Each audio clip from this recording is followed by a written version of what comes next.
everyone, my name is Nur Ainisa Octavia, NPM 22411 my class 21 akuntansi lingkungan. Nah, di sini saya akan melanjutkan video yang pertama, yaitu tentang akuntansi lingkungan. Selanjutnya saya akan menjelaskan tentang manfaat akuntansi lingkungan. Nah, kira-kira apa saja sih manfaat akuntansi lingkungan itu? Nah, manfaat akuntansi lingkungan yaitu yang pertama ada pengelolaan biaya lingkungan, identifikasi dan pengendalian biaya lingkungan seperti pengelolaan limbah, pengelolaan air, dan mitigasi emisi gas rumah kaca. Nah, yang pertama itu ada pengelolaan biaya lingkungan. Pengelolaan biaya lingkungan contohnya yang tadi ada limbah, pengelolaan air, dan mitigasi emisi rumah gas kaca. Nah, jadi dalam perusahaan itu ada contohnya biaya-biaya lingkungan gitu kan. Nah, biaya-biaya lingkungan tadi seperti pengelolaan limbah. Nah, itu akuntansi lingkungan itu berfokus ke situ. Salah satu fokusnya ke situ yaitu mengelola biaya yang akan dikeluarkan untuk biaya limbah dan biaya air dan lain-lain seperti itu. Yang kedua ada keunggulan kompetitif. Apa sih keunggulan kompetitif itu? Yaitu perusahaan yang mempraktikkan akuntansi lingkungan seringkali mendapatkan reputasi positif yang dapat meningkatkan daya saing. Nah, keunggulan kompetitif dari menggunakan akuntansi lingkungan itu contohnya tadi meningkatkan daya saing.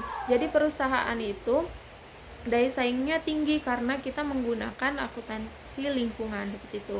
Selanjutnya yang ketiga ada efisiensi operasional. Apa sih efisiensi operasional itu?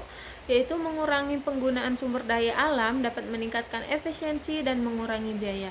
Jadi akuntansi lingkungan ini bisa digunakan untuk mengurangi sumber daya alam dan dapat meningkatkan efisiensi dan mengurangi biaya. Jadi kita dalam menggunakan akuntansi lingkungan, yang pertama kita dapat meningkatkan efisiensi sebuah perusahaan, dan yang kedua kita dapat mengurangi biaya.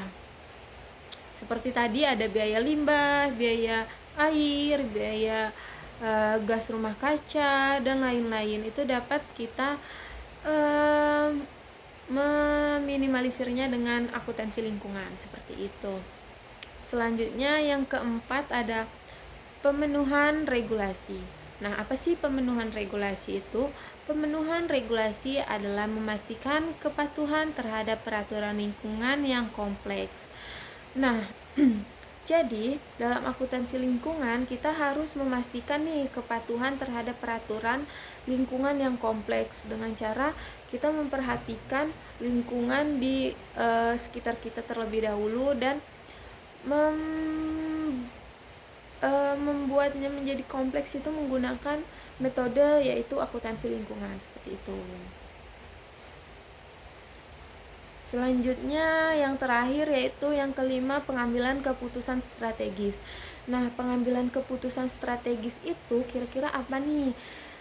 Pengambilan keputusan strategis adalah memberikan data yang relevan untuk investasi dalam teknologi ramah lingkungan atau insentif keberlanjutan lainnya.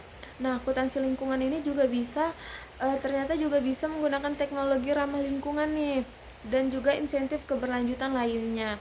Jadi kita bisa menggunakan akuntansi lingkungan ini untuk investasi, untuk insentif dan lain-lain. Jadi perusahaan itu bisa menggunakan akuntansi lingkungan supaya datanya lebih relevan dan keputusannya lebih strategis seperti itu.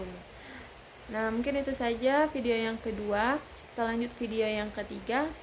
Bye bye.